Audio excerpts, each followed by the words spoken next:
everybody, Ricky Bobby, how's it going? And I got something for you today, and I guess it's been a long time coming. So I did a video over a year ago, on this DIY egg crate lid, and hey, I'll tell you, it's worked. It's worked fine. It's got 1/4 inch gaps. I just take my fish food, put it in right there. Don't even have to take it off until I do some service. But everybody's bugging me, Ricky Bobby, you're losing par because of the thickness of the crate. You can kind of see the lines in the tank from all of the squares. And I also just added AB Plus to the tank, which is perfect. So that little bit of green in there can kind of show you the lines. You can see them very well. So here's the deal. I bought the Red Sea kit, 48 inches by 31. It's got to be modified, obviously, to fit this.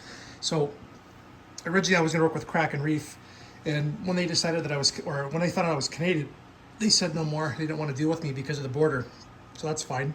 So Crack and Reef has a lid for this tank, finished, ready to go. It's $279 US. Converted to Canadian today is $350. Ship that, tax that, get it here. Probably looking anywhere between $400 and $450 Canadian. And that's like almost the price of this tank minus the rest of the accessories. So that's ridiculous. So I went to reefsupplies.ca, as always, it's our Canadian BRS, and they have this bad boy here, everything I need, and it was $89 Canadian with shipping. So for just about 120 bucks, we're rocking and rolling. Now obviously I have to cut it and modify it a little bit. That's okay. I'm a DIYer, I'm a millwright by trade, so I have no problem doing that. And that's what we're gonna do. So I'm gonna try to make you guys happy with this request. We're gonna get some more par to the corals and kind of clean things up, because that lid, it is a little ugly, I admit. It is, but you know, I've been used to it. Never had a fish jump, and that's the whole purpose. So let's see how this thing works out. Now let's custom modify this bad boy to fit this tank. Okay, so it's unboxed, and what I like is this mesh is, I think it's 1/4 inch. Yeah, something like that. I think it's like 8 mil. You're not gonna have to worry about fish jumping out. I don't have any fish. They're all hiding because they hate me taking the lid off. As soon as I take this lid off, the fish know I'm gonna put my hands in there and do some work, so they all hide. It's pretty funny. But anyway, I don't have any fish big enough or small enough to fit through this, so we're good. So they give you 2 side pieces, aluminum. They give you, oh yeah, two 48 inches and another one, because what they want you to do is cut, which is kind of neat. You can cut around overflows and stuff if you have that. Now I don't. I have to be a little bit more creative because I have an all-in-one 65.4 Waterbox. I am not going to cover this chamber. I am going to have the frame stop right here on this glass. So I do not need the whole width of this, right? Because they give you 31 inches wide. Sorry about that. So this is how much they give you. Give you tons. So that's good. So they also give you lots of corners, lots of these tabs, so you can make it float inside, or you can have it stick up above. And they also give you a knife to put in your molding. So that's cool. So what we're gonna do is we're gonna have ours sit flush inside. And then, because of this gap, you can see it, there's a gap between the glass and this overflow. That means that I might be able to get away with having this thing sit flush on there. We are gonna find out. I have to be careful before I cut because I have wires there. Now it does give you spots for wires as well, I believe, but we are gonna see how it goes. And let's see what we can do with this bad boy. All right, we're in the shop and we're cutting the pieces up, and I'm doing a good job so far. So here's a little pro tip I found. If you don't have anything soft to put this aluminum piece on, when you're gonna cut it with a jigsaw, or sorry, hacksaw or a zip cut or something like that, what you can do is you can slide the clips on that it comes with. See that? These are the clips that keep it so it doesn't fall in the tank. Turn it upside down, and now the aluminum doesn't touch this piece of wood. Helps to stop from scratching it as I cut it. So I got one more cut to make, and then the 2 full lengths are done. Okay, so all-in-ones with this lid.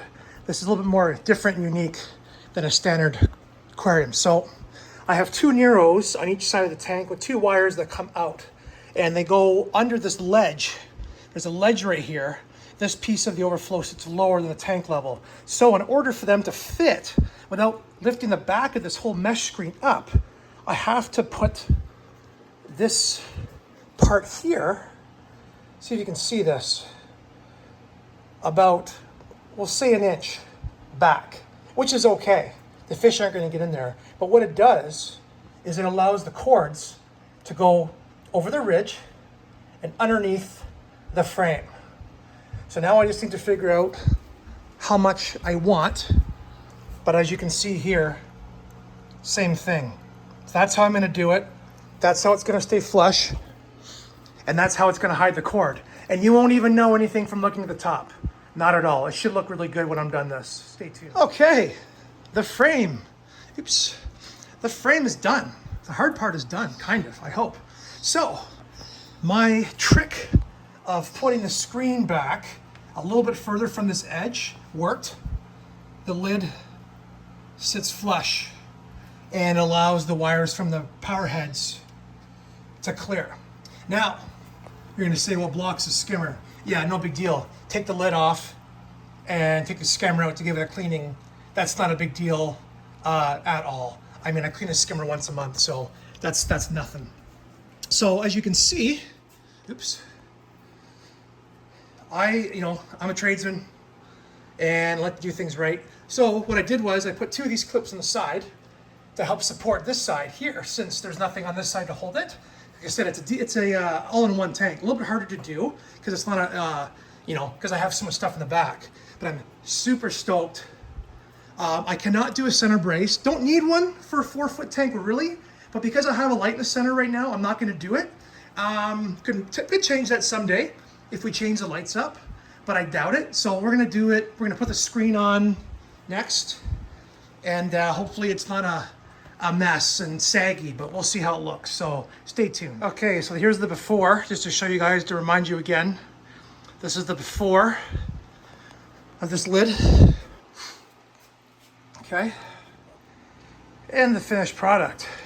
So there you go, nice and flush, not bad. It's kid proof. The kids can't slide it back and forth. Okay, big mistake, but I'll tell you what happened. So they give you a big roll of the mesh, but the mesh is folded in half. So they actually give you enough to do it twice if you screw up. However, there's a crease in the middle of the mesh from where it was folded. And I didn't want that crease to be anywhere on here because you would see it, it would look weird. So what did I do? I cut the thing in half, made the mesh. First problem. Okay, what the heck is with that gap? Well, they tell you to tighten the mesh a little bit, but not too crazy. Well, I did.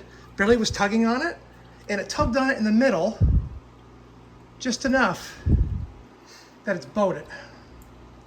And then when you're taking the little roller and you're rolling in the mesh, even though you're doing it very gently, sometimes it actually does break that little tiny piece because it's just plastic. It's so flimsy, like it's so small. So what I try to do, as you can see, I try to do my best to get straight lines and keep the squares in line. And yeah, it's just nice and flush. Super happy. However, I am a perfectionist and I'm not happy with this bow. See how it doesn't even sit on here? Look at it. I'm not happy about that. So the mesh is cheap. I think it's 15 bucks. I have to order some no-pox anyway. I'm gonna order some more of this mesh and I'm gonna try it again. Just for perfection. It's still gonna work. Look, nothing fine. There is a couple spots. What the heck is it? A couple spots where it did break free from rolling it on. Rolling this stuff on was very difficult. Like, you have to be so gentle, it's nuts. So I wouldn't mind trying it again. However, aside from that, look at that. Beautiful. So I'm not going to show you guys how I cut it again. Red Sea shows you how to do it on their video. I just wanted to show you how you can make it work for an all-in-one tank like this Waterbox 65.4. And that's it. I'm having a beer. I'm done. Enjoy. Thanks. See you guys.